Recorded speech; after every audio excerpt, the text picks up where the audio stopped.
Hello student, आपण सूक्ष्म अर्थशास्त्राविषयी अभ्यास केला. आता आपण स्थूल अर्थशास्त्राचा अर्थ, व्याख्या आणि व्याप्ती याविषयी बघणार आहोत. ज्याप्रमाणे सूक्ष्म अर्थशास्त्र अतिशय लहानात लहान भागाचा अभ्यास करतो, तसे स्थूल अर्थशास्त्र संपूर्ण अर्थव्यवस्थेचे विश्लेषण करणारी अर्थशास्त्राची शाखा आहे.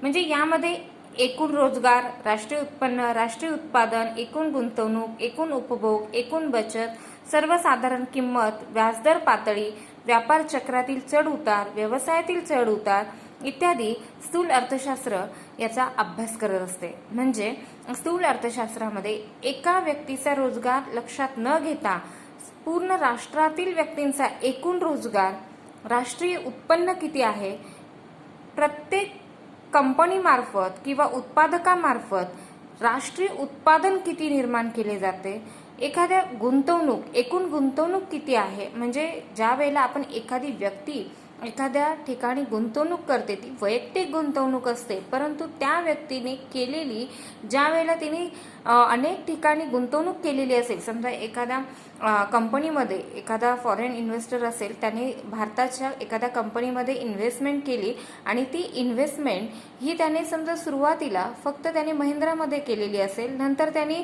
ती इंडिगोमध्ये केली असेल, टाटामध्ये केली असेल, बिर्लामध्ये केली असेल, म्हणजे त्यांनी वेगवेगळ्या ठिकाणी वेगवेगळ्या कंपनीमध्ये त्यांनी इन्व्हेस्टमेंट केली, तर ती जी इन्व्हेस्टमेंट केलेली आहे तिला आपण ज्यावेळेला तिचा अभ्यास करतो, एकूण इन्व्हेस्टमेंटचा एकूण गुंतवणुकीचा अभ्यास करतो, त्यावेळेला ती एकूण गुंतवणूक असते.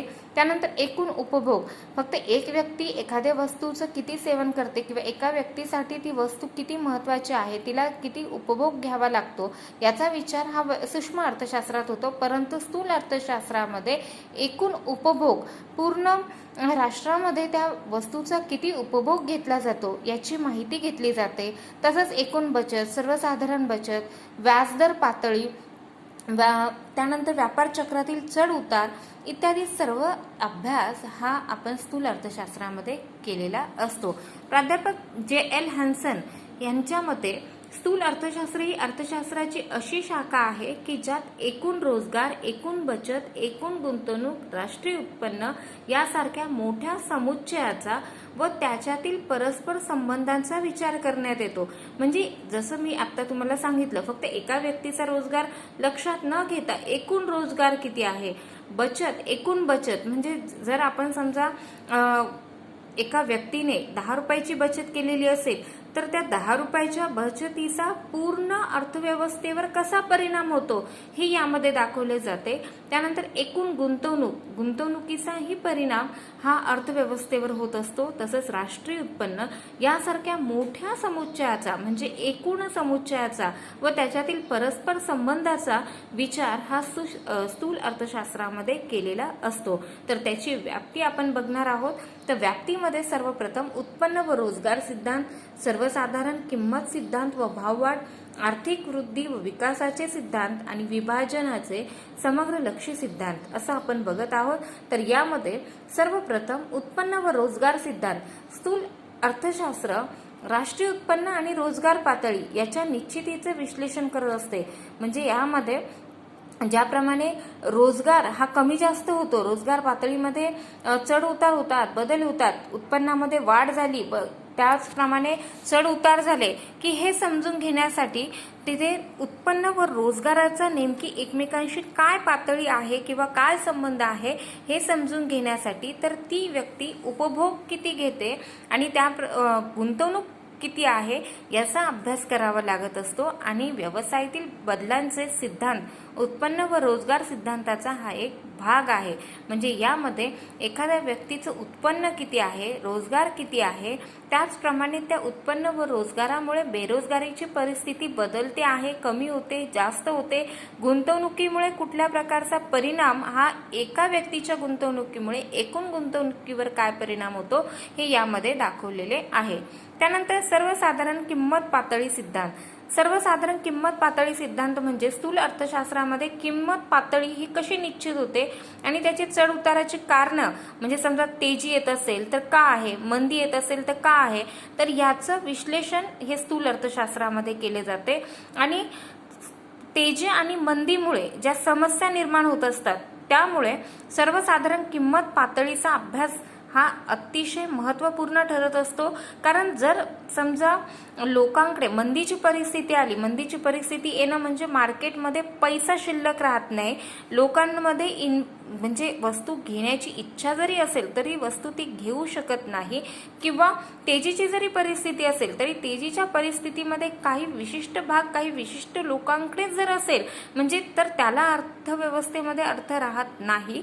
परंतु तेजी आणि मंदी याची परिस्थितीमुळे अतिशय मोठ्या प्रमाणावर अर्थव्यवस्थेवर परिणाम होतो आणि तो अभ्यास आपण या स्थूल अर्थशास्त्रामध्ये करत असतो. त्याचप्रमाणे आर्थिक वृद्धी व विकासाचे सिद्धांत. स्थूल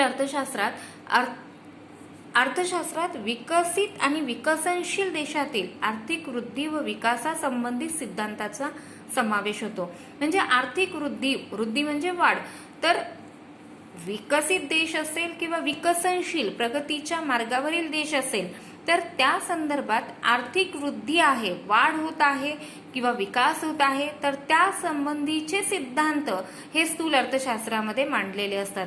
त्यामध्ये अल्पविकास आणि दारिद्र्य याची कारणे, का दारिद्र्य आहे, का बेकारी पसरलेली आहे किंवा लोकांचा विकास का होत नाही त्याची कारणं काढली जातात, त्या कार्यपद्धतीचं स्पष्टीकरण केलेले असते. म्हणजे आर्थिक वृद्धी व विकासाचा वेग वाढवण्यासाठी आपण म्हणतो की सरकारने रोजगार उपलब्ध करून दिले. तर सरकार रोजगार का उपलब्ध करून देते, तर त्या ठिकाणी तो जे काही विकसित व विकसनशील देशांमध्ये जे आर्थिक वृद्धी आहे म्हणजे ही जर वाढवायची असेल तर देशाचा विकास होणं हे खूप गरजेचं आहे. परंतु त्यामध्ये देशाचा विकास होत असताना उत्पादन हा सर्वात महत्त्वाचा घटक आहे आणि उत्पादन जर झाले, लोकांकडे पैसा आला, रोजगार वाढला, तर त्यामुळे आर्थिक वृद्धी व विकासाची व्यूहरचना ही स्थूल अर्थशास्त्रामध्ये सुचवली जाते. आणि चौथा पॉइंट आहे स्थूल अर्थशास्त्रामध्ये विभाजनाचा समग्रलक्षी सिद्धांत. स्थूल अर्थशास्त्रीय सिद्धांत एकूण राष्ट्रीय उत्पन्नातील खंड, वेतन, व्याज आणि नफा यांच्याशी संबंधित सापेक्ष भागाशी निगडीत आहे. जसं आपण सूक्ष्म अर्थशास्त्रामध्ये मी सांगितलं होतं, उदाहरणामध्ये मी स्पष्टीकरण केलं होतं की जर एखाद्या व्यक्तीने एखादी उत्पादन कंपनी चालवण्याकरता जागा घेतली असेल तर तिला त्या जागेला खंड द्यावा लागतो, त्या मजुरांना वेतन द्यावं लागतं, कर्जावर व्याज भरावं लागतं. त्याचप्रमाणे त्या जो संयोजकाला मिळणारा नफा आहे हे सर्वांचं विश्लेषण केलं असतं. परंतु मी ते एका व्यक्तीबद्दल किंवा एका उत्पादकाबद्दल माहिती दिलेली होती. परंतु या समग्रलक्षी सिद्धांतामध्ये एकूण राष्ट्रीय उत्पन्नातील लोकांना एकूण खंड, एकूण वेतन, एकूण व्याज आणि एकूण नफा यांच्याशी संबंधित जो काही निगडीत भाग आहे, एकूण तो भागाचा अभ्यास या स्थूल अर्थशास्त्रामध्ये केला जातो.